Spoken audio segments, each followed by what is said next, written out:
What's up troops, Marley13 here, and today we're going to be talking about Christmas. So Christmas is like this day of the year, on the 25th of December, every year I think, when everyone gives each other presents. Okay, who actually thought I was going to spend the next minute explaining what Christmas was? Only 3 days to go now, and only 2 doors left to open in your calendar, unless you've spent like £100 on one of those advent calendars that give you a big fuck off slab of chocolate on Christmas Day, then well done. Who else is over the age of 12 and still gets himself an advent calendar each year? I don't know about you, but I just like the idea of waking up to chocolate. I've always had good self-control with my calendars. It is tough not to go and just ravage the whole thing in 5 minutes. In fact, I've heard of some people buying 2 calendars each year, one to count down the days and the other to eat all 24 bits of chocolate in the one go. Obviously, another big thing in the lead up to Christmas is the Christmas tree itself. Does anyone else's ma take putting up the Christmas tree decorations very fucking seriously? She says she's wanting your help putting them up, but really she's loathing every poor design choice you make. There's far too many white baubles on that branch, you fucking idiot. Get some purple ones in amongst it, and the bottom could be doing with more icicles. And what have you got the tinsel blocking the lights for? You try to get us all fucking killed?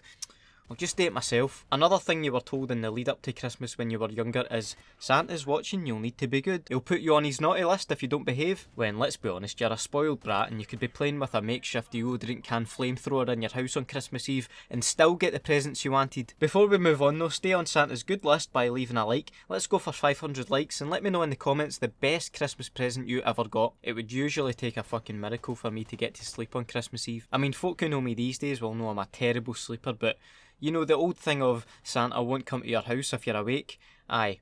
Funnily enough, that doesn't really help you sleep when you're 8 years old. So I'd just be awake, staring at the ceiling and maybe hear the roof creaking or a thud and think, oh fuck, Big Santa's here and I'm still awake. I've fucking no chance. I'd have to just force my eyes closed and just pray that I fall asleep. I would eventually fall asleep, but here's another question for you. When you were younger, what time did you wake up at on Christmas morning? I think I did average about 6 or 7 o'clock to open my presents. These days though, when I think about it, I probably open my Christmas presents a lot earlier than I did when I was fucking 10 years old because I'm just getting in at 4 AM from some Christmas Eve party. You knew you were getting a belter of a present on Christmas morning because your parents would make sure you get down the stairs in one piece with your eyes closed, so it's a surprise when you see a bike or just a present in general that couldn't be wrapped up. I mind getting an absolute screamer of an electric scooter for Christmas.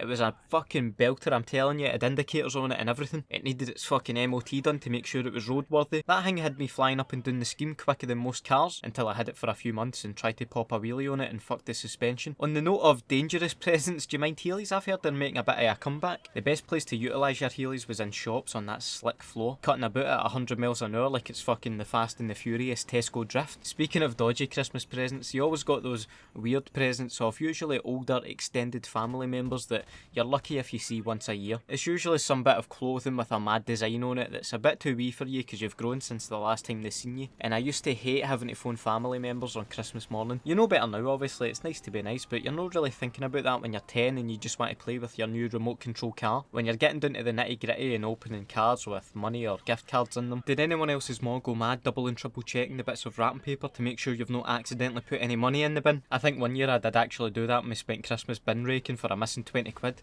That was some laugh. As you get older though, Christmas presents get a lot smaller and a lot more boring. I think everyone on earth has received a Link shower set at this point. In fact, I think as you get older and the more aftershaves or deodorant you get, is everyone just trying to tell you to get a fucking wash? These days my favourite part about Christmas is getting a big tub of chocolates to munch at an obscene rate. To be honest, I'm quite a roses guy, but I'm no fussy, you know, celebrations, heroes, Quality Street, all perfectly acceptable. Oh, that's got me thinking about Christmas dinner now too. I'm a turkey guy when it comes to Christmas dinner. Roast tatties, you know the score. And then of course a dead rich chocolate cake for dessert. That's how I roll. Then everyone just feels like going to sleep after Christmas dinner. Well, except the kids. They're probably opening their 15th toy of the day only to find out there's no fucking batteries in this house. Anyway, that's all for today. Let me know some quirks from your family over the Christmas period. Maybe you have a unique tradition or something like that. Also let me know some more topic suggestions for future videos. I hope you have a nice Christmas, or if Christmas isn't your thing then I hope you have a nice end to 2016 over the holidays. Have a nice day and I'll see you in the next video. Bye.